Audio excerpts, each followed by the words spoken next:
Hola, ¿qué tal? Bienvenidos a este podcast Charla de Vestidor. Y hoy tenemos un invitado muy especial, Miguel de Jesús Fuentes. ¿Cómo estás, Miguel? Muy bien, muchas gracias por la invitación y bueno, aquí estamos para charlar. Muy bien, Miguel, el Batman Fuentes. ¿De dónde surge ese apodo que en el fútbol ahora sí que todos tenemos en algún momento algún apodo que algún amigo nos dijo de broma o en alguna ocasión? ¿Por qué el Batman? Bueno, ese apodo me lo ponen aquí en Celaya. Cuando yo juego aquí en Celaya, yo siempre fui muy fan de los cómics de niño y siempre tuve esa inquietud pues de niño de soñar, ¿no? Como un superhéroe. Y ya estando jugando aquí en Celaya, tengo un amigo que es dueño de una marca de ropa de portero y de guantes muy famoso, Héctor Castro, de la marca Rinat, y platicando, está su fábrica en León. Yo iba a diseñar unos modelos de sudadera, tratando de emular un poco lo que hacía Jorge Campos, ¿no? Que puso una moda con sus uniformes. Y bueno, dije, ¿por qué no? Yo de superhéroes. Y la idea principal fue 3 superhéroes: Batman, Superman y el Hombre Araña. Entonces, se hacen las sudaderas y yo jugaba aquí en Celaya los sábados, pero un día antes, Héctor, como también tenía a Oscar Daud también como parte de su stock de porteros que usaban su marca, le mandó una de las sudaderas que yo había hecho y él sacó la de Superman. Entonces, yo saco la de Batman y ya no volví a sacar otra más, sino solamente la de Batman. Inclusive Daud deja de usar la de Superman y él hace su propio diseño, que era un perro bulldog, creo. Y ya empecé a jugar con esa playera de Batman, con esa sudadera, y a la gente le gustó mucho. Tengo un muy buen año aquí en Celaya y se me hace un reportaje de mi carrera, del torneo, y como que hacen un Photoshop y siempre me ponen como Batman, o sea, se pone como que toda la armadura, pero con mi cara y todo, y se me quedó el Batman Fuentes, pero ese es aquí en Celaya. En el resto del fútbol me conocen como el Chiqui. Cuando yo llego a Atlas, muy jovencito, a los 16 años, a primera edición, me decían que me parecía Gerardo Arana, y el Tote Castañeda me decían que me parecía mucho a Carlitos Espejel cuando hacía la de Chiqui Drácula. Y ese es mi apodo donde me conocen un poco más, ¿no? Chiqui Drácula o Chiqui, y aquí en Celaya como el Batman. Ese Tote Castañeda y el Chaparrito Arana bravos para... No, todos eran muy bravos para poner apodos. Ese ambiente en el Atlas, en esos tiempos, por ahí en el 91, 92, una generación de jóvenes, y tú a los 16 años te toca debutar. ¿Cómo fue ese debut? ¿Quién estaba en ese momento de portero titular? ¿Tu debut es circunstancial o de plano ganas la oportunidad? No, de hecho, a mí me suben a entrenar a los 16 años a primera edición. Yo debuto hasta los 20. Yo fui de la última generación de paradero. Como todos los niños jugábamos en el barrio. Un día fuimos a probarnos al Atlas Paradero. En aquel tiempo eran juvenil de segunda. Y me quedé. De ahí jugamos. Yo jugué un año ahí. Y en una final que nos tocó jugar contra Chivas, no sé por qué estaba el Gato Vargas, que era el entrenador en ese momento del primer equipo de entrenador de porteros, junto con Pepe Delgado, Magdaleno Mercado y el Gato Vargas y el Pillo Herrera, los entrenadores. Él estaba en ese partido ahí y me vio jugar. Jugué muy bien, paré muy bien, y me hizo la invitación. Terminando el partido se me acercó y me dijo: mañana te presentas en Colomos a las 10 de la mañana. Yo no sabía quién era. O sea, yo jugaba fútbol y le iba al Atlas, pero no tenía la menor idea. Nunca había visto un jugador o exjugador profesional. Y yo voy con mi entrenador y le digo que me citaron en el Atlas Colomos. El Atlas Colomos tenía Poquito, ¿no? Pues fue en el 86, esto que te digo, más o menos. 87, tenía un año de estar funcionando el Atlas Colomos aproximadamente. Entonces me dice: no, es el entrenador de primera división de porteros. Yo al otro día a las 7 de la mañana ya estaba ahí en el club. Y fue curioso porque fue algo atípico. Yo empecé a entrenar con primera edición. Y me mandaban a jugar con mi categoría, que era de 15 años aproximadamente, 16. Y llegó un momento en que me salía a reservas profesionales de la banca y luego me mandaban a jugar con tercera división. Como daba la edad para todas las categorías, yo jugaba con tercera división, con reservas, con la juvenil, de segunda, con la juvenil de primera y reservas regionales, cuando había allá en Guadalajara las reservas regionales. O sea, yo me la pasaba jugando toda la semana con diferentes equipos y cuando no jugaba entrenaba con primera división. Entonces eso a mí me dio primero mucha seguridad, mucho valor y incrementé mi juego porque pues, yo entrenaba en aquel tiempo, estaba Celestino Morales, el portero de Atlas, estaba el Grillo Valadez, Gómez Luna, eran los 3 porteros del primer equipo y yo entrenaba con ellos y era totalmente feliz ahí. Y después ya me toca debutar a los 20 años cuando llega Mario Sanabria, pero ya con Garisto empecé a salir a la banca a los 16, 17 años, empecé a salir a la banca y después fui convocado mucho a selecciones juveniles y olímpicas y me toca debutar hasta los 20 años. Sí, de hecho tuviste por ahí una participación en el Mundial de los Juveniles en el 91. Sí. ¿Ya cuando llegaste a ese Mundial ya habías jugado Primera División o todavía no te tocaba jugar? No. Yo, ese Mundial me toca jugar de 18 años, el Mundial. Regresamos del Mundial y me citan para la Olímpica, para Barcelona 92. Y de hecho yo soy el único jugador que va a esa selección que no había debutado. Yo debuto regresando de la Olimpiada y por una circunstancia, Siboldi era el portero de Atlas y justo una semana antes de arrancar el torneo no se arregla y yo era el inmediato. Entonces me debutan a mí y ahí empieza mi carrera. Pero yo creo que si Siboldi hubiera arreglado económicamente, pues no sé qué hubiera pasado. Pues por algo pasan las cosas, ¿no? Por algo uno propone y Dios dispone. Y bueno, mira, te llegó en el momento. ¿Estás preparado? ¿Lo esperabas así? ¿O en tu mente todavía no te veías como jugador de primera división? No, sí, ya estaba preparado. Yo me acuerdo, hay una anécdota que yo con 17 años, yo ya estaba entrenando con reservas profesionales. Con primera división que entrenaban juntas, las reservas y la primera división generalmente entrenaban juntos.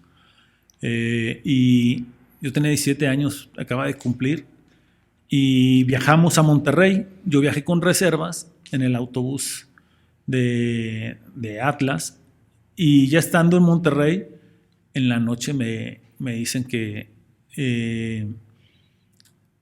Celestino Morales le da una infección en los ojos, y el que iba de segundo arquero también tiene un problema, y que era probable que yo debutara.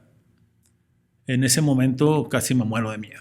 O sea, esa es la verdad, no me veía debutando tan joven. O sea, estaba en otro canal y sí me moría de miedo.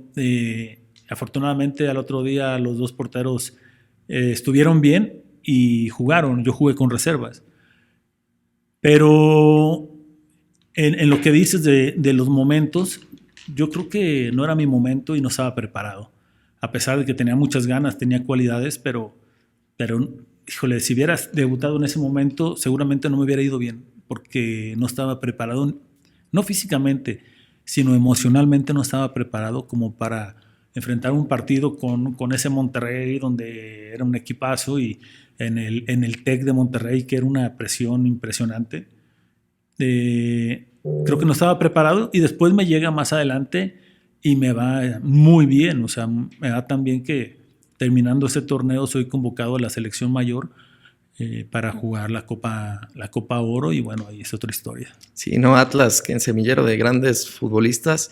Y bueno, esa generación también nutrió bastante a las selecciones juveniles y a selección mayor, personajes como el Tote, personajes, no sé si Juan Carlos Chávez era de esa generación o venía más atrás. Pero estaba el zurdo Nápoles, sí. el Chuni Castañeda, Damián Álvarez, Gilberto Adame. Todos esos éramos más o menos de una generación. Había unos más grandes, otros menos. César Rodríguez era un jugadorazo. Pero Atlas siempre fue fue uno de los que más aportaba jugadores a las selecciones juveniles y a la selección, y más adelantito a la selección mayor. De hecho, por ahí estaba checando, investigando, y di con un dato de que por ahí tienes un récord de atajada de penales que hace poco Camilo Vargas creo lo empató con Atlas. ¿Sí estabas enterado de ese récord que se vino manejando en las últimas semanas? Fíjate que no estaba enterado. Sin embargo, vi un comunicado que habla de que Camilo me empató. Y yo no sabía. Sí tenía mucha fortuna para parar penales. En Atlas paré bastantes penales a jugadores muy emblemáticos y en momentos muy importantes. Yo creo que uno de esos penales fue el que me consolida en primera división. Yo acaba de debutar y como a la fecha 10 es el primer clásico que me toca jugar en el Jalisco. Después de que iba, no sé, los últimos 4 o 5 clásicos había ganado Chivas, y tú sabes lo que es esa pasión por ese clásico, y íbamos ganando 1-0 y en el minuto 90 hay un penal en contra, lo tira Javier Aguirre y me toca pararlo en el último minuto del penal y bueno, salí súper contento, salí en hombros y me fue muy bien, y creo que son esos golpes de suerte que te da la carrera, que te consolida, ¿no? Ahí me tocó la fortuna de estar en ese momento, de atajar el penal y de ahí se solidifican mis cimientos como jugador de primera división y me va muy bien, te digo, me va muy bien, pero sí vi esa estadística. Por supuesto, yo con mucho menos partidos. Yo creo que yo con Atlas jugué un torneo y medio, más un año y medio, o cuando eran torneos largos. Sí. Un año y medio porque después me lastimó la rodilla. Entonces yo con Atlas debo de tener en primera edición probablemente unos 45, 50 partidos. Eso es lo padre de esa estadística, que en 50 partidos... Tiene más mérito todavía porque... Tiene más mérito porque... menor cantidad de juegos. Sí, y generalmente le salvaba la chamba a Martín Vázquez, que era el que convertía todos los penales. Pero no, bien. La verdad que lo vi, me dio gusto, no tenía conocimiento de eso, pero sí tenía suerte, facilidad para atajar penales. ¿Qué se necesita, Miguel? A lo mejor muchos porteros nos están escuchando, nos están viendo, jóvenes o a lo mejor algunos que están jugando ahorita. ¿Cuáles eran tus cualidades y en general qué es lo que uno como entrenador, digo, ahora que ya eres entrenador, qué buscas en un portero? Híjole, es que hoy que soy entrenador, pues buscas muchas cosas, ¿no? Pero creo que primero que nada que tengas cualidades, que tengas... solvencia.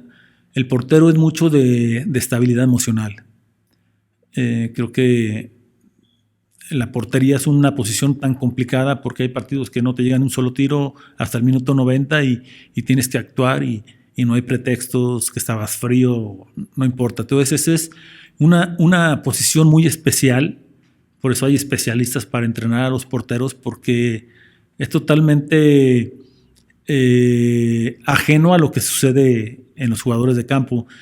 Yo busco que tenga personalidad, un portero que tenga seguridad, y a mí en lo personal me gusta que sea técnicamente muy bueno, porque creo que yo era técnicamente muy bueno, porque así nos enseñaron. El profesor Vargas, que era de la vieja escuela de arqueros. Entonces era agarrar el balón siempre. Yo hoy me da risa que vienen los balones y le pegan así, dicen que es un atajadón. No entiendo, ¿no? El portero es el único que puede agarrar el balón con las manos y no lo agarran, entonces no lo entiendo. A mí me enseñaron a agarrar el balón, a caminar el arco. Era un portero muy, muy técnico. Y después era muy delgadito. Yo cuando debuté pesaba 62 kilos, mido 1,81. 62 kilos era... No me veía tan flaquito, pero era muy delgado. Era muy, muy ágil y muy explosivo. Tenía mucha explosividad y era muy ligero y muy técnico. Esa era mi mayor virtud. Hace poco escuchaba una plática de un amigo que tenemos en común, Juan José Flores, portero aquí en Celaya, entrenador de porteros aquí en Celaya, y dio una charla y comentó algo que se me hizo bastante interesante, que tú nos puedes reforzar un poquito, de cómo la psicología del portero tiene que ser algo que se debe trabajar, porque a lo mejor no lo vemos, pero cuando te lo explican o cuando pones atención a eso, dicen, metes un gol y el portero festeja solo. El portero calienta solo, el portero entrena por aparte. Casi siempre el portero está por un lado, pierde en un partido y es que el portero, yo me imagino, aparte de todas esas cualidades que nos acabas de decir, ser muy fuerte mentalmente, ¿no? Sí, lo que te decía de la estabilidad emocional, porque por si yo cuando empecé a jugar en primera edición, no se me olvida, yo bajaba 2 kilos en pura cuestión de estrés. Joven, y a pesar de que desde los 15 años, 14 años empecé a jugar fútbol, pues ya jugar a nivel profesional, el estrés, porque la cuestión mediática, que no es como ahora, que hoy es más fuerte, pero la cuestión de encontrar tu lugar en primera edición es mucha presión, mucha tensión, partidos desgastantes emocionalmente, y yo bajaba 2 kilos cuando empecé a jugar. Ya después, cuando ya estaba más grande y asimilaba ya la presión de otra forma, yo en un partido bajaba 30, que era de medio kilo, pero inicialmente bajaba 2 kilos de pura tensión, porque físicamente no hay desgaste en el portero, sí es todo emocional, y sí es un tema de que, a pesar de que el portero es parte importante del equipo, el portero entrena diferente, trabaja diferente, y tiene todas esas cositas en apariencia entrenar solo, ¿no? O sea, entrena aparte, especial en lo que es su posición, y después se integra al equipo, y así muchas cosas, ¿no? Atrás del portero pues nada más está la red. Sí. Entonces un error de un portero generalmente termina en gol, y tienes que tener ese carácter y esa personalidad de asimilar la tensión y la presión, y de saber que la posición es así. Claro. Entonces, así como la parte emocional hoy en día está tomando más importancia, todas las posiciones tienen que tener un trabajo emocional, socioafectivo también, diferente a cada uno de ellos. O sea, tampoco un central puede trabajar en lo emocional como un delantero, ¿no? Claro. Porque también un error de un central es gol generalmente, y un error del delantero, pues pueden pasar hasta 10 partidos que no mete gol y no pasa nada, y lo mete un gol importante y es la figura del torneo del equipo, y así es. ¿Tenías alguna manera o alguna técnica, por así decirlo, para atajar tantos penales? Porque ahora ves porteros que a lo mejor se quitan el guante, se amarran la agujeta, o les dicen de todo al de, hey, que me la vas a dar. ¿Tú tenías algo en especial o simple y sencillamente era pura intuición lo que tú tenías en ese momento? Mira, en esa cuestión sí era mucha intuición. Yo intuía mucho hacia dónde podía ir el penal, y antes no había la inteligencia deportiva que hay hoy, ¿no? O sea, hoy vas a jugar un partido importante o un partido X, y al portero le dicen cuáles son los tiradores, y le muestran los últimos 10 años de los tiros que ha hecho el tirador, ¿no? Y aún así hay veces que cambia, ¿no? Cuando es un penal muy bien tirado, imposible de parar. Y en ese tiempo no había esa tecnología y esa costumbre o educación de revisar los partidos. A ver, era pura intuición.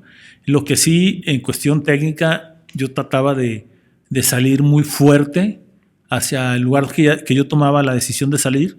Trataba de salir con mucha fuerza, por si el balón iba muy pegado al palo, que me diera tiempo de llegarle, y a una altura donde podía atajar abajo y atajar arriba. O sea, no abarcaba toda la portería, pero generalmente todos los disparos van abajo. Entonces trataba de que mi mano más cercana al piso siempre pudiera atajar el balón, y con la otra arriba, siempre. Pero sin duda era más que nada intuición. Intuía bastante. ¿Y había algún delantero en tus tiempos de jugador que cuando veías que te ibas a enfrentar a él, sabías que podía hacer gol a tu portería? Sí. El que Benjamín Galindo casi siempre me anotaba. O sea, casi siempre que lo enfrentaba, y era muy complicado Benjamín, porque tenía un golpeo impresionante. Y otro... Y el otro día me acordé quién podría ser. ¿Quién era el otro que también era bastante complicado atajarle? Sí, porque Benjamín no te la puede poner en juego o en un penal o en un tiro libre. Sí, y derecha, generalmente izquierda, en balón parado fue donde me hacía daño. y ahí tú colocabas la barrera pensando que iba a tirar con derecha y te Y le salía pegaba con la izquierda. izquierda y le pegaba a tu palo y lo pegaba por encima de la barrera. O sea, era difícil. Y Tita. Tita también era un jugador que en cuanto agarraba el balón siempre le pegaba al arco de cualquier distancia. No tenía que estar cerca del área. Le pegaba 15, 20 metros fuera del área y le pegaba muy bien. Él era otro jugador que generalmente batallaba. Pero después los demás, pues normal, ¿no? Me tocó enfrentar a Cardoso, pero a mí en lo particular enfrentar esos rivales tan importantes como jugador, como Cardoso, goleador, a Luis García, a Hermosillo, pues eso a mí me motivaba y me prendía una alerta más en mi concentración, que siempre estaba más atento, ¿no? Estaba más atento y ya cuando estaba más cerca del retiro, pues ya había esta inteligencia deportiva, ya pasaban todos los partidos, entonces veías y ya, no por medio del club, porque todavía no estaba, pero algunos entrenadores te decían más o menos cuáles eran las características de los rivales, o tú ya los conocías también por el tiempo que ya habías jugado en primera división y era más fácil. Bueno, y de jugador tuviste una carrera muy exitosa. Atlas, Pachuca, Celaya, Morelia, Veracruz también estuviste por allá jugando. León. Y bueno, también fui a Tigres, no jugué un solo partido. Y estuve en Liga de Ascenso en Toros Neza y en Tampico también. Estuve en 9 equipos, jugué. ¿Y en qué momento empiezas a definir tu futuro visualizándote ahora como director técnico? ¿En qué momento recuerdas tú o en tu etapa de futbolista siempre dijiste, en el momento que yo termine voy a ser entrenador? No, la verdad que no estaba en mis planes. Generalmente cuando uno es muy joven, juegas porque te gusta mucho y tienes condiciones. Bueno, eso eran mis tiempos. Hoy la cuestión económica es muy importante, más allá de tus condiciones físico-atléticas para jugar.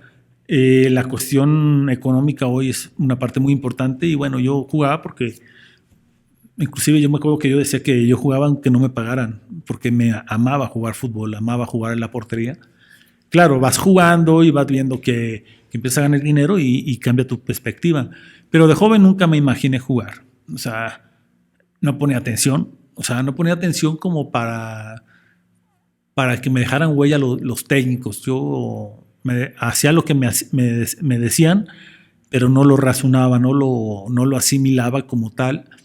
Hasta que en Morelia, tuve un entrenador con muy poca capacidad en todos los aspectos. Y yo dije, no, pues yo puedo ser entrenador. Si este es entrenador, yo también puedo ser entrenador. Entonces ahí me nació como el gusanito y me metí a estudiar la carrera de entrenador en el INDIT de Celaya. Y después me toca en Celaya tener al Tuca Ferretti y a su auxiliar, Hugo Hernández, me empezó a jalar mucho y como ya era de un jugador más grande, teníamos mucha comunicación con el mismo Tuca y Moisés Muñoz era el portero titular, yo era el portero suplente y a mí me daba mucho juego Hugo Hernández, por decir, cuando juntaba, íbamos a hacer interescuadras y juntaba al equipo suplente, que teníamos que hacer un sparring simulando un poco lo que iba a hacer el equipo rival. A mí Hugo Hernández me decía, a ver, ¿cómo va a parar, no sé, Monterrey? Entonces yo le decía, va a parar así, así, así. Yo les decía a ese grupo de jugadores cómo íbamos a jugar, porque a mí ya me habían dejado como esa tarea de estudiar al rival y me empezó a interesar más. Creo que me di cuenta que tenía condiciones para poder, me expresaba bien. Yo creía eso, ¿no? Y ahí me empezó a interesar más, me dieron mucha bola en ese aspecto de orientarme y todo. Y ya después termino el curso, termino mi carrera y Rubén Omar Romano me invita de auxiliar y entrenador de porteros.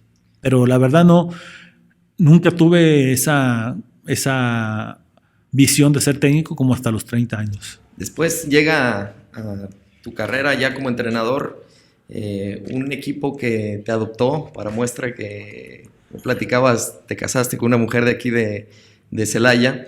Y bueno, tienes un ascenso, lo cual la gente aquí te recuerda mucho, te adoptó como esa persona que los tiene ahorita en esa posición al club.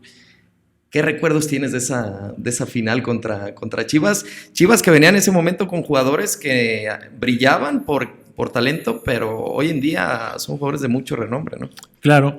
Fíjate que si yo pudiera poner la mejor experiencia de mi carrera como técnico, sería esa. Yo llego aquí a Celaya, yo estaba con Romano en Atlas, Romano lo invita a América y a mí no me puede llevar porque yo estaba como entrenador de porteros y un segundo auxiliar, pero fungía yo como entrenador de porteros. Entonces yo me quedo en Guadalajara, Robé no me puede llevar y como a los 15 días me habla una persona de aquí de Celaya que van a traer un equipo que era de Pachuca, una segunda división, le van a traer a Celaya y me invitan como auxiliar de esta persona que no era técnico, o sea, era técnico porque tenía el título, pero nunca él era secretario técnico, fue muchos años secretario técnico del Pachuca, lo conocía bien y me invita para ayudarle, yo habiendo jugando aquí en Celaya y me vine para acá y empezamos a trabajar.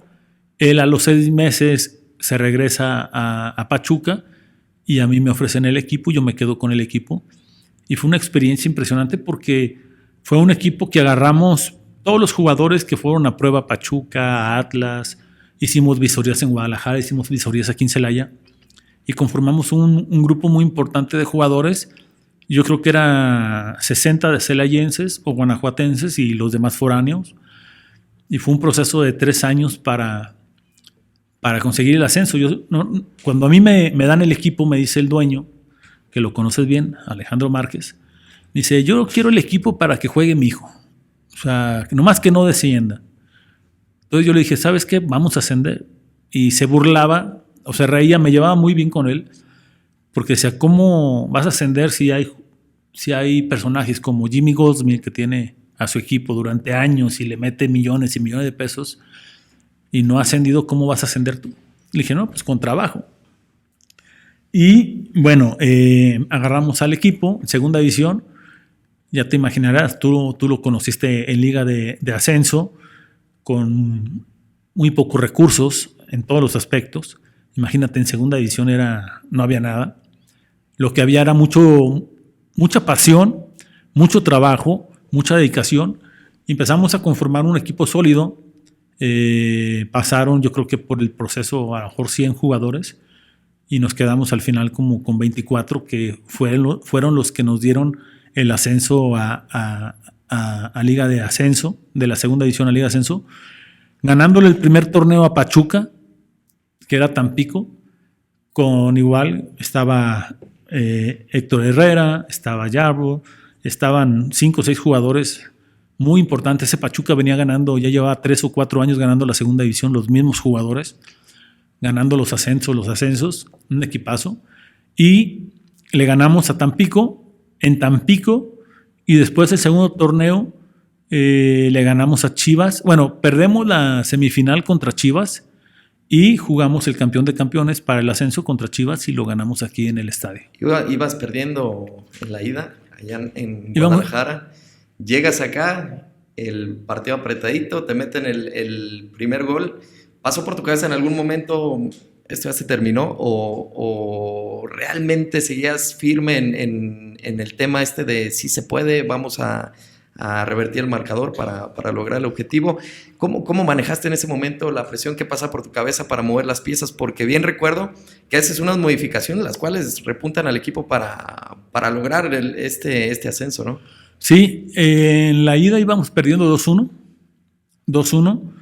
El equipo había jugado bastante bien. Jugamos en el OmniLife, cancha sintética complicada, pero jugamos buen partido. Como dices, un equipo de Chivas, a diferencia de nosotros, ellos tenían un proceso, la mayoría de los jugadores de club, que es diferente, se forman diferente. Y bueno, nosotros teníamos un proceso de 2 años y medio de trabajo, de puros jugadores que no habían pasado por clubes, eran de barrio, todo. Y al llegar aquí a Celaya, el primer tiempo tuvimos muchas ocasiones de gol, de Johnny, de La Rana, de Clemens, de muchos jugadores pegaban en el poste, el arquero. Y en una jugada justo antes de, no recuerdo si es empezando el segundo tiempo, nos cae el gol. Sí. Nos cae el gol, o terminando el primer tiempo, no recuerdo bien. Y yo ahí hago una modificación. Había un jugador que estaba muy nervioso, un defensa central, lo saco, yo tenía línea de 5, lo saco y genero línea de 4. Lo genero línea de 4 y hago modificaciones. Yo no se me olvida que uno de mis auxiliares me decía, ¿cómo vas a meter a estos jugadores? Yo tenía en la banca a Lupe Garza, que había jugado Primera División, un goleador y un jugador muy importante, y tenía a Kevin Chaurán, que era celayense y tenía 15 años, estaba muy jovencito. Yo lo había debutado ya en segunda, y en la final yo tenía que meter un centro delantero diferente y meto a Kevin Chaurán. Y fue muy cuestionado el cambio desde mi cuerpo técnico porque metí al jovencito y no al mayor con experiencia que me podía dar otra cosa. Pero son de esas cosas que intuyes y que percibes y te la juegas. Y entró Kevin y él da el pase él gana la jugada y da el pase para el último gol del Johnny, donde ganamos 4-3. Y también meto a un muchacho, le decíamos Cabañitas, un muchacho de aquí de un pueblo chiquitito, por eso decíamos Cabañitas chiquitito, un extremo por izquierda. Pero ese equipo tenía algo diferente, tenía un corazón y una pasión y una certeza de que podíamos conseguir las cosas enormes. Lo que dices de qué me pasó por la mente, definitivamente empiezas el segundo tiempo 3-1 perdiendo y nosotros le damos vuelta en el minuto 30, cae el primer gol del Schuster, no de la Chivas Rosas, después cae el gol de Schuster y después cae el gol de Johnny. Y por supuesto que te pasa por la mente que ya perdiste, ¿no? O sea, o que vienen cosas malas, o que se va a perder el partido, perdón. Pero lo importante no es porque eso es normal y es natural de un ser humano, que se te pase un pensamiento negativo.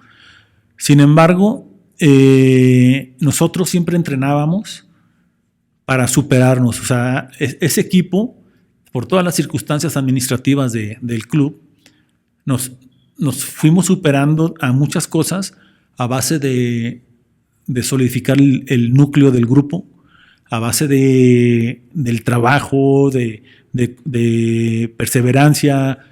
Entonces nosotros fijamos como valores agregados al grupo más allá de lo técnico, táctico, deportivo, que era pasión, jamás bajar los brazos, resiliencia, que no se llamaba no lo conocía como resiliencia, porque esa palabra después la tomó mucha gente y nosotros era sobreponerse a la adversidad.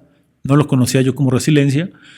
Y pasión, emoción, entrega. Y todos los días entrenábamos con esos valores.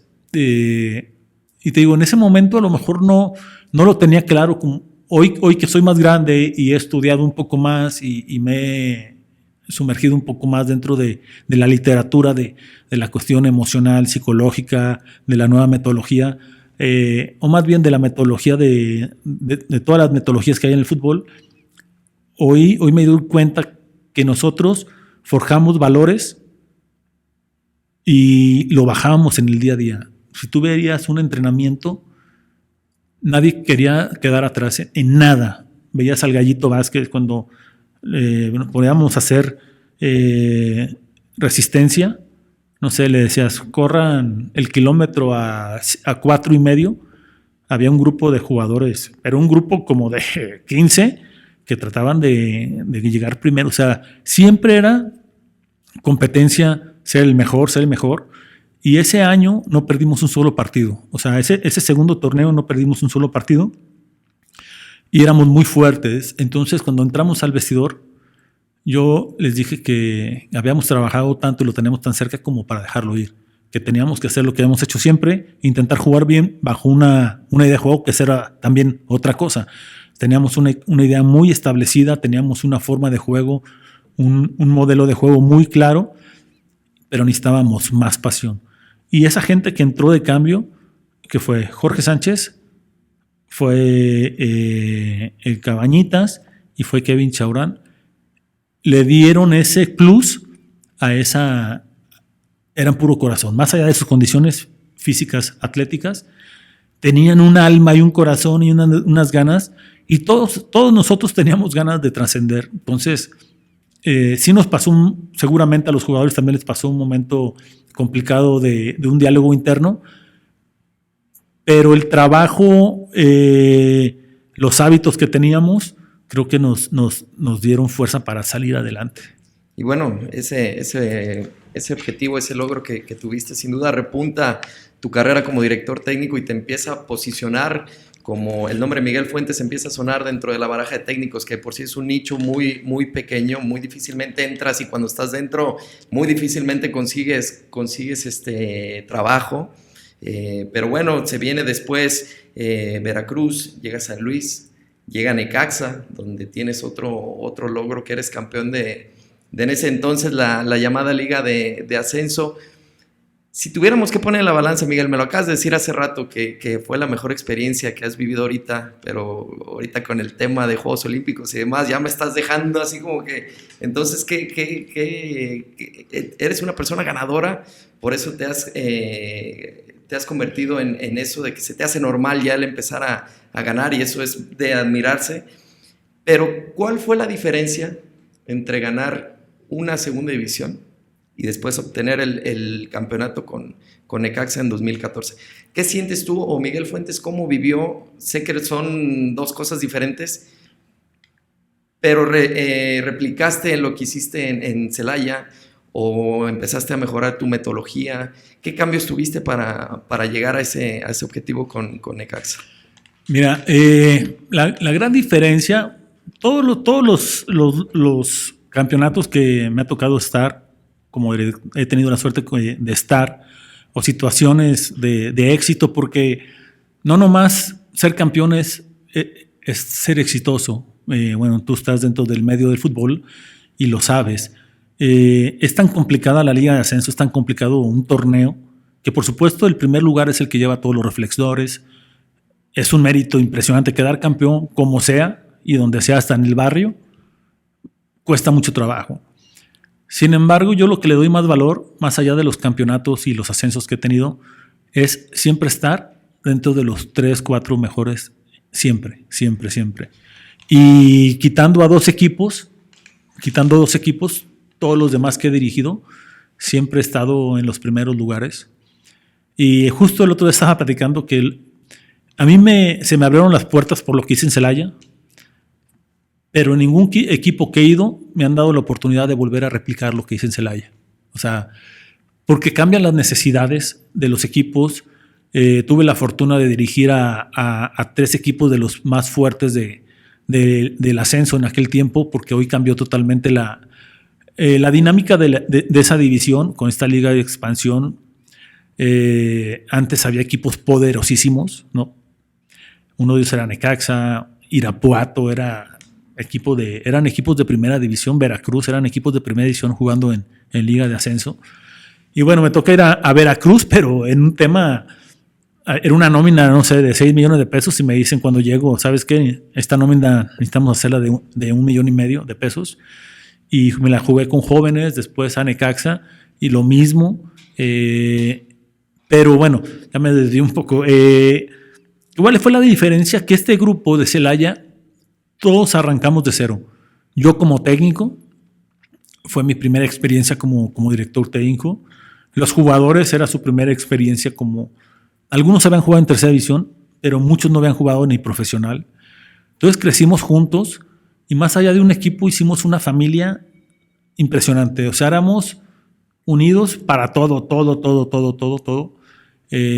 antes de conseguir el ascenso. Porque una vez que se consiguió el ascenso, yo traigo jugadores de experiencia que yo conocía, que consideraba mi amigo, y bueno, intoxicaron un poco de algo que no había, ¿no? O sea, todos los malos hábitos, todos los comportamientos de jugadores grandes se los contagiaron a la gente joven, y no todos tuvieron la posibilidad de seguir avanzando, ¿no? A muchos esa situación los dejó fuera, pero hasta el día del ascenso, y con la mayoría sigo escribiéndome, generamos una familia, una identidad muy padre, y todo lo que vivimos en esos 3 años fue una experiencia, y para mí un aprendizaje que no lo he vuelto a tener en otro club. Llegar a Necaxa y ser campeón, primero yo cuando llego a Necaxa, los comentarios de la prensa decían que quién era yo, ¿no? Porque Necaxa siempre había tenido técnicos, era Televisa, pues de mucho prestigio, aunque estuviera en Liga de Ascenso, gente de mucho prestigio. Y llegar a Necaxa, y lo mismo, era una nómina de 5 millones de pesos, y me dijeron, esta nómina tiene que estar abajo de 2 millones. Quité mucha gente, y una de mis grandes virtudes fue que me llevé a todos los de Celaya, ¿no?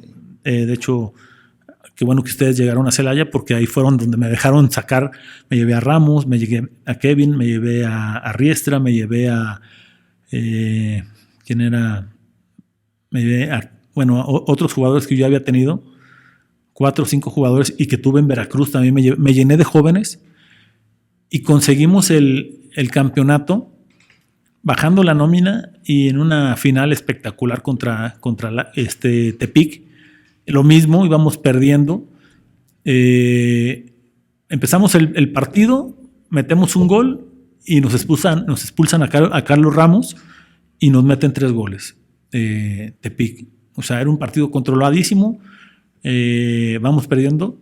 Sin embargo, algo de lo que ha tenido mis equipos siempre es esa identidad de pelear, de superar la adversidad, de aprovechar cada momento como un trampolín para ser mejor.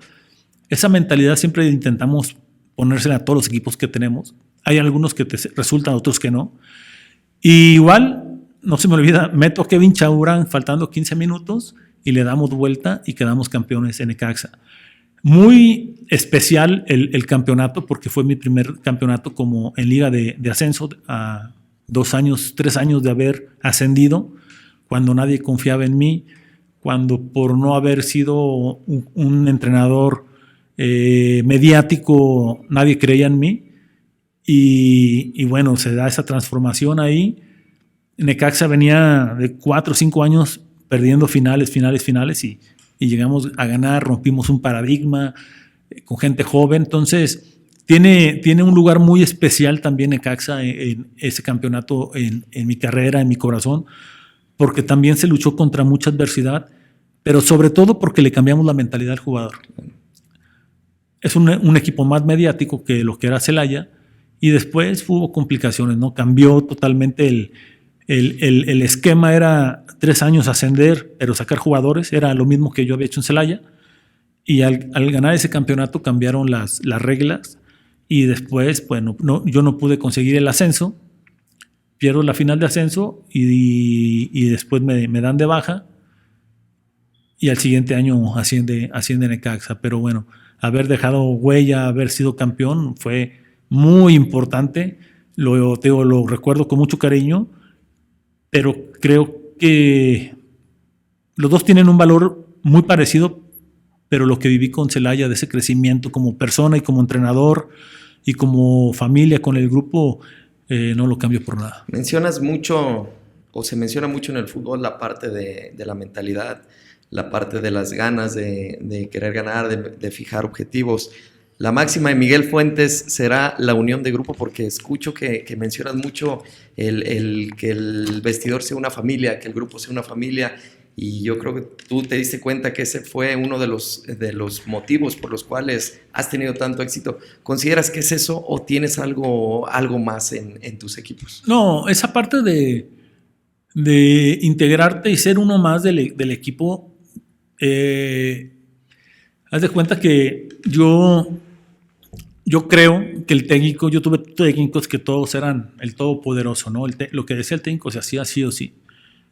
Y yo fui, o sea, al final de cuentas yo tomaba la última decisión, pero tenía una integración con los jugadores muy buena. Interactuaba mucho, me ayudaba mucho un auxiliar que tengo, Edgar Arce, que también es allá de Guadalajara, que debutó el Cuchillito. Sí, como un saludo Cuchillito Arce. Debutó también en esa época de Garisto, estuvo con nosotros ahí de joven también. Y él es un tipo que todos lo quieren, o sea, se da a querer mucho, se involucra mucho con el jugador. Entonces, siempre nos involucramos mucho con el jugador en cuestión de echar relajo, porque me encanta echar relajo. Después, a la hora de trabajar, soy el primero en trabajar, ¿no? Entonces, esa parte yo creo que sí, la cuestión humana nos preocupábamos mucho en aquel tiempo y con una situación muy lírica de involucrarte.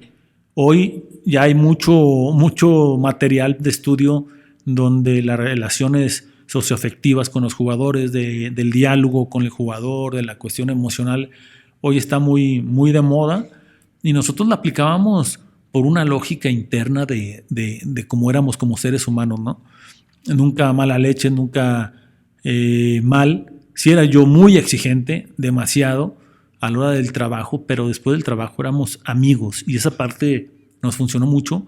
Hoy ya más grande le doy mucho valor a esa parte emocional, a esa parte de empatizar con tus jugadores primero como ser humano y después bajo un modelo de juego, de una idea de entrenamiento y de cómo vivir el día a día. Entonces sí, totalmente, si yo pudiera poner algo como que siempre hago es tratar de ser una familia, de ser uno solo todos, que es muy complicado, tú lo sabes, hay un objetivo grupal y hay muchos objetivos individuales que a veces pesan más que el grupal. Entonces, a 25 o 30 personas, mantenerlas estable emocionalmente bajo un solo objetivo, dejando de lado sus necesidades individuales, es muy complicado. Sin embargo, creo que tenemos esa capacidad de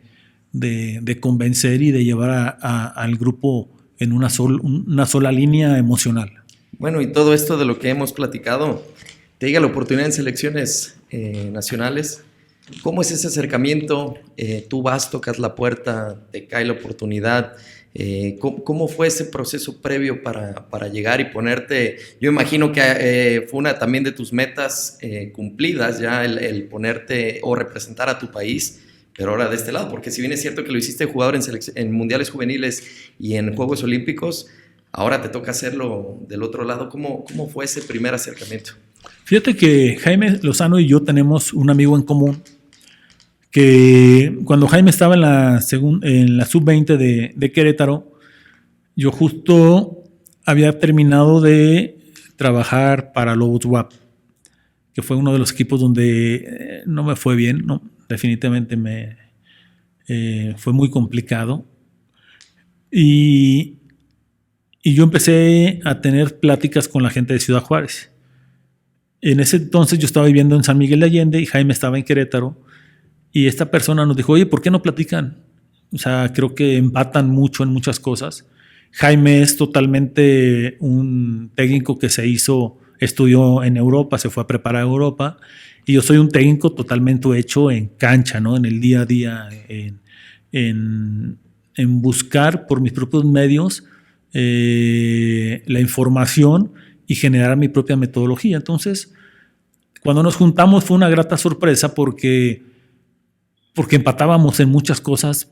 Primero en la idea de juego y teniendo diferentes métodos para llegar a eso. Y fue muy padre, hubo 2 charlas importantes ahí con él de fútbol y bien curioso porque yo lo invité como auxiliar a Ciudad Juárez, si se me daba la oportunidad, y él me decía que si le daban la oportunidad en Querétaro, me invitaba él a mí como auxiliar. Y dije, perfecto, vamos. Y con un día de desfase, a mí me me contrata Juárez. Y cuando le hablo, primero a mí me contrata Juárez, y cuando le hablo a él, me dice, ¿sabes qué? Mañana me resuelven si me contrata Querétaro. Y ya le dan primera edición en Querétaro. Y ahí cada quien tomó un camino diferente. Y después, cuando él llega a Selección Nacional, a la Sub-23, esta persona me dice, oye, ¿y por qué no vas ahora con Jaime? Como auxiliar. Entonces le dije, pues hay que platicar con Jaime. Entonces se dio el acercamiento y a Jaime le pareció bastante bien y bueno, te digo, hicimos una muy buena combinación, una buena mancuerna, porque vemos el fútbol muy parecido, utilizamos diferentes herramientas para llegar al objetivo y tenemos diferentes capacidades en el día a día y en el análisis del juego. Y al final, aunque sea el mismo objetivo y muy parecido a la metodología, nos complementamos y al menos a mí me aprendí mucho de lo que él sabe y seguramente también él aprendió mucho de lo que yo sé. Digo, en dos formaciones totalmente diferentes y adversas. O sea, como se dice, de polo a polo, él formado de una forma, yo formado totalmente de otra. Juntamos estas dos cosas y él al final tomaba las decisiones, pero creo que aporté bastante para su visión y tomar esas buenas decisiones. Y lo complicado en el fútbol, no me vas a dejar mentir, es encontrar, ¿no?, ese complemento, ya sea es como cabeza, como director técnico, encontrar un auxiliar que te apoye, o viceversa, ser un auxiliar que apoye al entrenador. Eso es muy complicado en el medio. Y bueno, llegas con Jimmy y empieza ese andar previo a Tokio. Llegan las eliminatorias, se logra el objetivo, vienen Panamericanos, les toca también ganarlos. Viene pandemia, Miguel. ¿Pasó por tu cabeza esto se va a suspender, todo lo trabajado se va a ir a la basura? ¿O existía todavía alguna esperanza de que se pospusieran realmente, como se dijo desde un principio? ¿Cómo viviste ese proceso, ese tiempo? Bueno, llego a Selección Nacional, tío. También algo importante fue que me agarró también en una etapa importante de mi vida de madurez, porque yo nunca había sido auxiliar. Había sido con Romano, pero era yo más entrenador de porteros que auxiliar.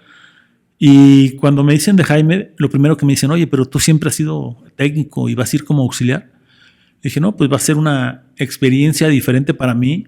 Y también, pues, lo que más existe en el fútbol es el ego a grandes escalas. Dije, no, me va a ayudar mucho de ver el fútbol de otro punto de vista y en esa parte de, pues, tener humildad, ¿no? De saber qué va a hacer uno. Yo cuando voy con Jaime, lo primero que le digo es que él no se preocupara de esa parte de que yo quisiera ser el uno, de que yo quisiera, que jamás iba a encontrar esa parte. Yo soy muy leal y traté de mantener mucho esa línea bien clara, aunque él me daba mucha apertura para que yo hiciera algunos comentarios o hiciera algo, pues yo siempre respeté esa parte, porque se puede confundir o la gente lo puede confundir y no era grato, ¿no? Porque él me estaba invitando a Selección Nacional, creyendo en mí, y bueno, en esa parte a mí me sirvió mucho de saber comportarme como auxiliar y bajarle poquito al ego de ser el técnico como siempre había sido, y me ayudó mucho como ser humano. Me dio mucho, me aportó mucho en mi vida y en mi carrera. Después, pues como dices, yo llego justo una semana antes a Panamericanos en Perú y ganamos la de bronce, nos va bien, y después empezamos a trabajar muy bien, iba todo excelente, el equipo estaba totalmente preparado, y un día antes de irnos a Guadalajara, en marzo del 2020, nos dicen, nosotros viajamos el domingo y el sábado en la noche nos hablan que se suspende la eliminatoria. Y en ese momento nos dicen que se suspende la Olimpiada, o sea, automáticamente. Y sí, la verdad fue que pensamos que que no iba a haber Olimpiada.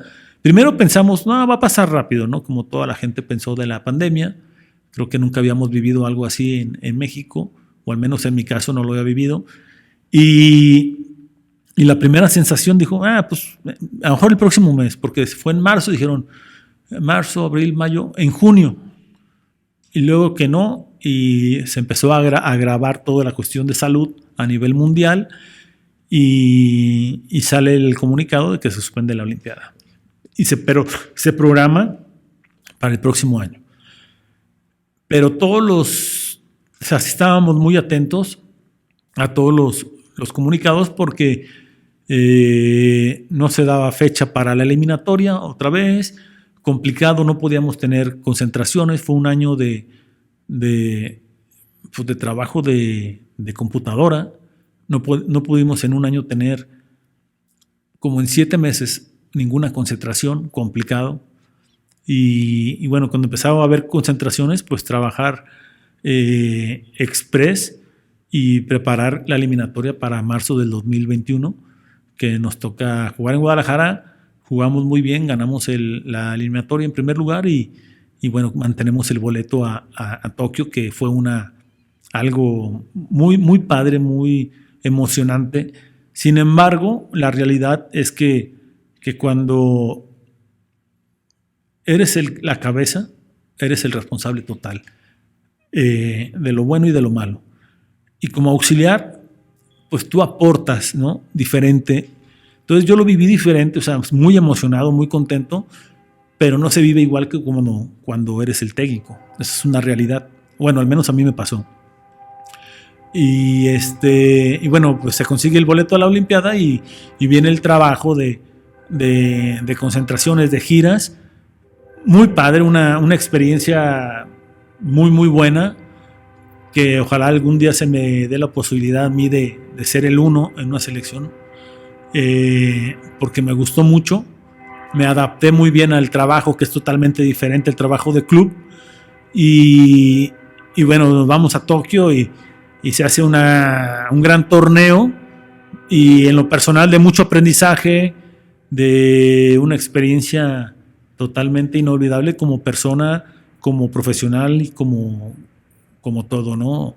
Ya tengo la fortuna de haber ido a 2 Olimpiadas y bueno, ahora me traje una medalla de bronce. ¿Cómo se vive el de que fuiste jugador con el que fuiste del lado ya de la dirección técnica?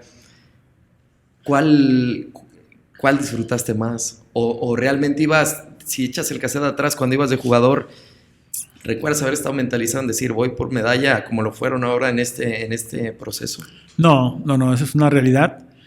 Mira, ahorita mencionabas algo que cuando te van bien las cosas, cuando ganas o cuando a mí en este caso iba a selección, se te hacía normal ir a unas Olimpiadas.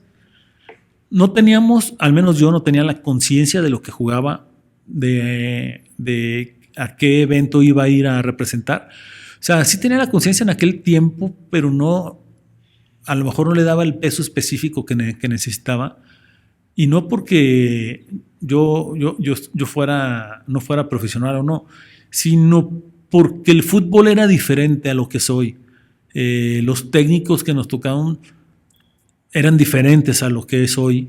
Entonces, hoy la cuestión de las redes sociales, de lo mediático, de la televisión, le da una visión diferente a cada evento. Entonces éramos parte de esa dinámica, y yo era de los más jóvenes que fui a la Olimpiada, y yo les digo a los muchachos que a mí medio me pasó de noche la Olimpiada, porque aparte no jugué ni un solo juego, y sí lo disfruté como un jugador joven que vivió el momento y hasta ahí. Pero ahora que fui como cuerpo técnico, yo sabía que probablemente ir a otra Olimpiada se va a hacer muy difícil. Entonces nos mentalizamos, ya más maduro como persona, y todos los objetivos los tienes muy claros, y lo importante es transmitirlo al grupo. O sea, que no les pasara lo que yo viví, ¿no? Porque también había jugadores muy jóvenes y circunstancias diferentes, pero lo que yo pude aportar en esa experiencia es que no les volviera a pasar lo que a mí me pasó. Claro. Medio vivirlo porque te tocó vivirlo y ya, o vivirlo con esa pasión y un objetivo de traernos una medalla. Y eso se plasmó desde Jaime, de que íbamos a ir a la Olimpiada por una medalla. Hay una similitud en el proceso de lo que fue Londres 2012 con lo que fue ahora Tokio 2020, 2021, si lo podemos decir así, donde dentro de los refuerzos que ustedes puedan llevar, en el 2012, bueno, va Chuy Corona, un arquero consolidado y con muchísimos años ya en muy buen nivel. Ahora se llevan a Memo Ochoa. En la media, en ese momento estaba Carlos Salcido en el 2012 y ustedes se llevan a Luis Romo. En la delantera, Oribe Peralta y se llevan a Henry Martin. Giovanni Dos Santos en el 2012 y ahora aparece Diego Lainez, sumado a los demás jugadores que, si bien es cierto, llegan con unos minutos o con un recorrido en primera división, que eso sin duda, no me vas a dejar mentir, es un plus, es algo que te hace ir un paso más adelante, porque los jugadores ya tienen mayor experiencia en esto del fútbol. Y bueno, llegan con el grupo Francia, Sudáfrica y el anfitrión Japón. Cuando ustedes ven el grupo, ¿qué pasa por la cabeza del cuerpo técnico? ¿Hubo problemas o hubo mucha discusión o diferencias en cuestión de los refuerzos? ¿Todos coincidieron? Jaime dio la última palabra. ¿Cómo se vive ese proceso para ya llegar y casi subirte al avión y vámonos? Sí, mira, primero los refuerzos que teníamos, como todos los clubes, y nos habían dicho que íbamos a tener a lo que quisiéramos. Entonces, uno de los refuerzos que pedimos iba a ser Jiménez, pero se lastimó. Entonces, no. Luego también Héctor Herrera, pero no lo soltaron. El Chucky, el Nápoles no lo iba a soltar. Entonces, nos empezamos a encontrar con situaciones complejas de a quién íbamos a traer. Entonces lo que hicimos fue decir que creíamos que teníamos muy buen equipo, pero que teníamos que fortalecer la columna vertebral. A pesar que estaba Malagón y Jurado, pues Memo Ochoa es el mejor portero de México, es el portero de la selección mayor, necesitábamos esa personalidad, ese liderazgo, entonces nos inclinamos por Memo Ochoa, ¿no? Pero sí había diferentes puntos de vista y diferentes opiniones sobre los refuerzos. Después, a pesar de que teníamos a Esquivel como contención, sabíamos que teníamos que llevar otro contención para jugar solo de 5 y nos inclinamos por Romo porque aparte es un tipo que te puede jugar de 8, te puede jugar de 5, de media punta y de central, ¿no? Entonces, en ese tipo de torneos que solamente viajaban, bueno, al principio iban a ser solamente 18 jugadores, necesitábamos jugadores que jugaran diferentes posiciones y los jugaran bien. Entonces se decidió Romo y al JJ Macías no andaba físicamente, no andaba emocionalmente, y al no tener a JJ no teníamos otro 9, por eso, o sea, Alexis Vega lo preferíamos jugar pegado a la banda. En la eliminatoria jugó como 9 porque creíamos que andaba en mejor momento que JJ, y lo hizo muy bien, pero necesitábamos un 9 diferente, un 9 de área, un 9 que soportara el balón, por como los rivales iban a ser diferentes. En la eliminatoria tú eres el fuerte, a México le juegan diferente, pero en la Olimpiada sabíamos que nos iban a jugar de tú por tú. En la eliminatoria no. Entonces necesitábamos un 9 que soportara el balón. Entonces estaba Lalo Aguirre, que el mudo de Santos, pero necesitábamos un referente más fuerte y Henry Martí fue el que, porque no hay tampoco 9, o sea, no había. Y Henry, pues también seleccionado nacional y no lo prestaron sin ningún problema. Y ahí formamos los tres refuerzos pensando en fortalecer la columna vertebral. Sabíamos que teníamos extremos muy peligrosos, muy jodidos, Alexis Vega, el Canelo, teníamos a Lainez y a Antuna, que nuestro modelo de juego es mucho atacar por las bandas, ser muy agresivo por las bandas, y todos los que te mencioné tienen gol, entonces es muy importante. Y así se genera la lista. Digo, todos dábamos la opinión y al final Jaime decidía, pero creo que se concretó un grupo, una generación muy buena de jugadores. Se quedaron algunos fuera también. Y en esa similitud de equipo como plantilla, pues era parecida, pero en el proceso fue totalmente diferente, ¿no? Creo que la selección de Londres tuvo, y no mal recuerdo, que nos platicaban 2 meses de preparación todo ese grupo, y nosotros nos juntamos previo al partido de Panamá en Nashville, 3 días antes para ir a jugar el partido ese. Regresamos una semana a México y viajamos a Japón. O sea, la verdad que con ese equipo que inició el torneo en Japón, tuvimos un partido amistoso nada más. Y bueno, se logra el primer objetivo que se trazaron como equipo, que era clasificar a la segunda ronda.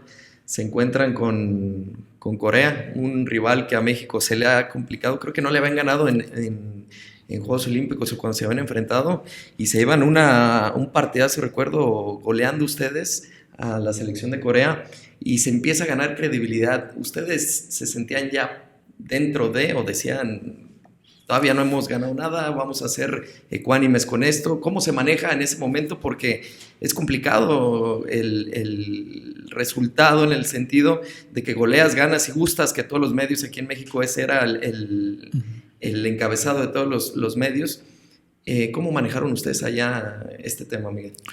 Mira, primero, antes de cuando vimos el grupo, que fue lo que me preguntaste hace ratito, antes de contestarte esta parte, cuando vimos el grupo que nos tocó, sabíamos que el difícil iba a ser Japón. A mí, Francia, Sudáfrica, o sea, no lo despreciaba, pero yo sabía que éramos mejores. Japón tenía un año trabajando, ese grupo juntos, porque Japón era una de sus primicias que el fútbol quedara medalla de oro. Y le dieron todo el apoyo impresionante. Le dieron apoyo que tuvo ventajas en la misma Olimpiada. Los ponían los entrenamientos a horas más adecuadas. Ellos no estuvieron en la Villa Olímpica, estaban en un hotel mejor alimentados, mejor descansados. Sus trayectos eran más cortos. O sea, sí hubo ventajas en ese aspecto para Japón. Y tenía un equipazo. La verdad que los japoneses, mis respetos del equipo. El fútbol de Japón me llama mucho la atención. Creo que tiene mucho para crecer.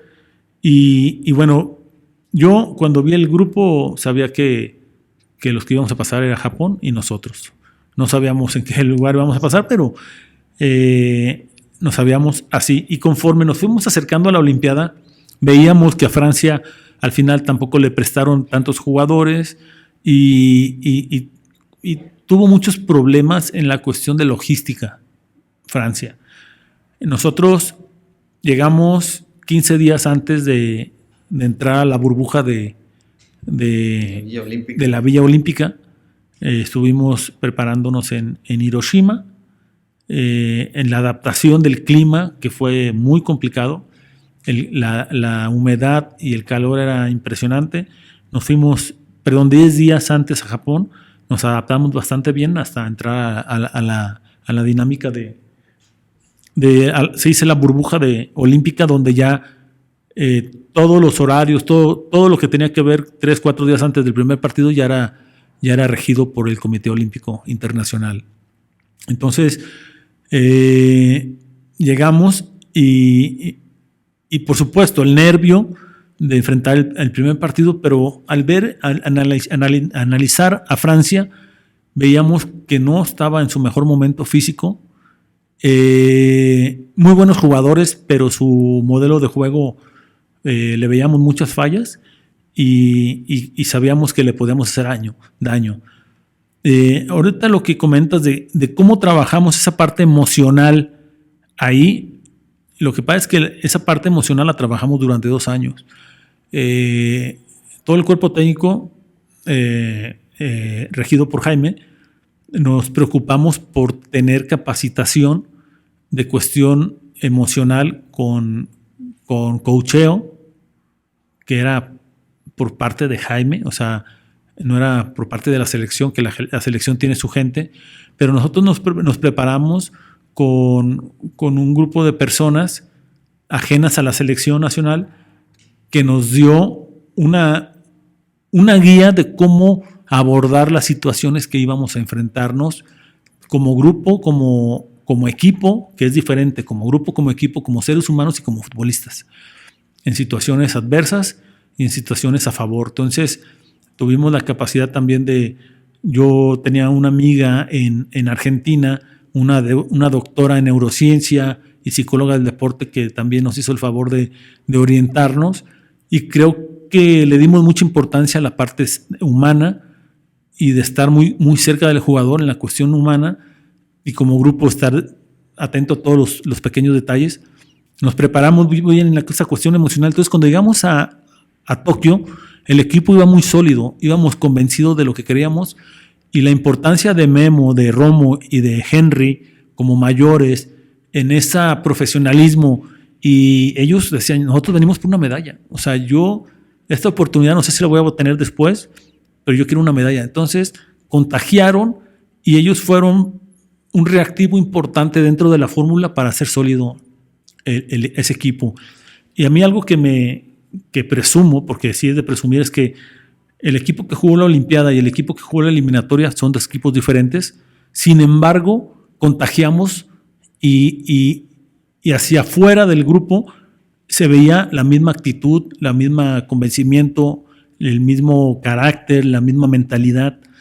Entonces, esa parte yo le doy mucha importancia, que fue algo que te digo, desde Jaime nos lo hizo saber, que para él también era muy importante la cuestión emocional, socioafectiva con el grupo. Entonces, todos pusimos nuestro granito de arena con diferentes formas.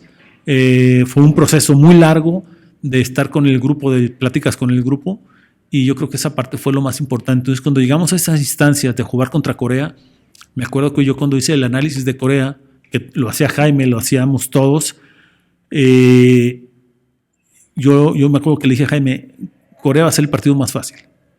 Y no porque fueran malos, sino porque eran tan estructurados Corea que tenían, desde mi punto de vista, que creo que es una de mis virtudes como técnico, en la cuestión táctica estratégica, yo veía muchas situaciones que podíamos sacarle ventaja, y los jugadores estaban muy motivados, y así fue. O sea, fue un partido muy complicado, pero aparentemente fue el más fácil desde mi punto de vista, y lo hicimos ver así. Pero Corea era el equipo que más goles había metido en lo que llevaba el torneo, en la fase regular.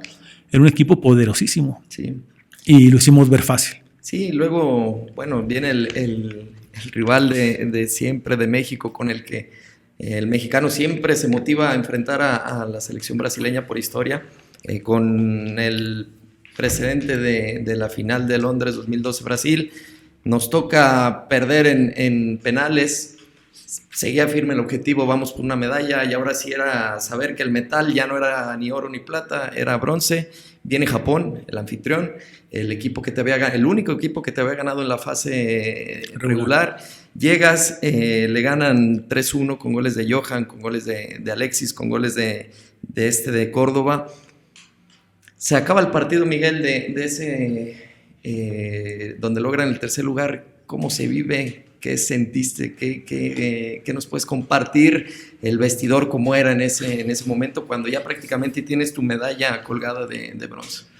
Mira, primero, desde el partido de Brasil, cuando termina, el grupo estaba golpeado porque queríamos la de oro. Eso es una realidad. Sin embargo, cuando regresamos al vestidor, Jaime habló y les comentó, pues, a los jugadores que se había perdido la posibilidad de ir por la medalla de oro, pero que nosotros íbamos a regresar con una medalla a México. Y eso siempre se habló desde que calificamos a la Olimpiada, siempre se habló que íbamos por una medalla. Entonces, cuando regresamos al hotel, porque estábamos en hotel, en esa vez no estábamos en la villa, generalmente ya ves que se guarda como un silencio cuando pierdes, como un luto ahí, menos en el transcurso. Y acá le dijimos, no pongan música, no pasa. O sea, perdimos, pero jugamos en 3 días la posibilidad de medalla. Entonces, vamos a darle vuelta. O sea, ya mañana tenemos que trabajar y que entrenar como si fuera el primer partido. Y así fue. Digo, pero eso a base de todo lo que se había trabajado, de todo lo que se había trabajado, de todas las dinámicas grupales, de las dinámicas más que grupales, individuales que tuvimos con todos los jugadores, con todo lo que se hizo previo en la cuestión emocional, porque a veces se habla mucho de hay que trabajar la mentalidad, sí, pero ¿qué es la mentalidad? ¿No? O sea, abarca muchas cosas la cuestión emocional. Entonces, en esa parte fue fácil volver a encarrilar al equipo porque ya habíamos tenido un trabajo muy arduo con todos los jugadores en esa cuestión de establecer metas, de establecer cómo lo íbamos a hacer, por qué lo íbamos a hacer. Y el equipo rápido al otro día que entrenamos, fue un gran entrenamiento hasta el previo de Japón. Y algo que nació de los jugadores es que los jugadores decían qué bueno que fue Japón y no España, porque queríamos la revancha, porque al final del primer partido de Japón, creo que Japón fue mejor que nosotros 25 minutos. Nosotros salimos medio a la expectativa y Japón salió con todo y ahí nos ganaron el partido. Entonces todos los jugadores querían a Japón. Y cuando nos toca Japón, había una necesidad de que empezara el partido impresionante. Había una ansiedad porque queríamos ganarle a Japón. Sabíamos que iba a haber dificultades porque era el anfitrión, por todas las circunstancias que te platico que había de... Nosotros entrenábamos a las 8 de la noche, a 1 hora, a 1:20 de donde estábamos. Entonces regresábamos generalmente hasta las 12 de la noche a cenar. O sea, circunstancias adversas. Pero había de dos. Tomar esas circunstancias como pretexto por si no salían las cosas, o tomar las circunstancias como trampolín para ser mejores. Entonces, sabíamos que iba a ser jodidísimo y salimos con una mentalidad que en 20 minutos resolvimos el juego, ¿no? Y lograron el objetivo. Y bueno, Miguel, ¿qué nos puedes, a las personas que nos están escuchando, que nos están viendo, qué consejos nos puedes dar a alguien que quiere ser futbolista, a alguien que quiere ser director técnico? ¿Cómo ser una persona ganadora como tú lo has sido, con este palmarés impresionante? Y nos queda corto el tiempo con tanta cosa que podíamos aquí estar platicando, pero seguramente la gente quiere escuchar algo para a lo mejor replicar o para que le sirva de motivación. ¿Qué nos puedes aconsejar, Miguel, como especialista en esto del fútbol? Bueno, yo creo que más que es un tema de forma de vida, es ser apasionado por lo que haces, por lo que te toque hacer en el momento, ser apasionado, tener claro cuáles son tus metas.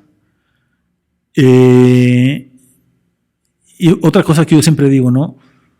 Separar lo ideal de la realidad. O sea, hay veces que soñamos mucho con una idealidad y nos aferramos a esa idealidad cuando las cosas no están listas para llegar a esa idealidad. Hay que aterrizarse en la realidad para llegar a una idealidad. Entonces, hay que soñar mucho, pero los sueños se construyen a base de metas cortas y alcanzables. Cuando vas encontrando metas cortitas y alcanzables, metas cortas, y te vas motivando, y cada día que alcanzas una meta, esa meta va a servir como plataforma para la siguiente meta. Cuando menos te das cuenta, ya estás muy cerca de tus sueños y está alcanzable tu sueño. Entonces yo creo que si pudiera decirle algo a la gente es que sea apasionada, que tenga sueños, pero sueños construidos con metas cortas y alcanzables. Pues agradecerte, Miguel, el espacio, el tiempo que te diste aquí con nosotros. La verdad, nos deja un muy buen sabor de boca.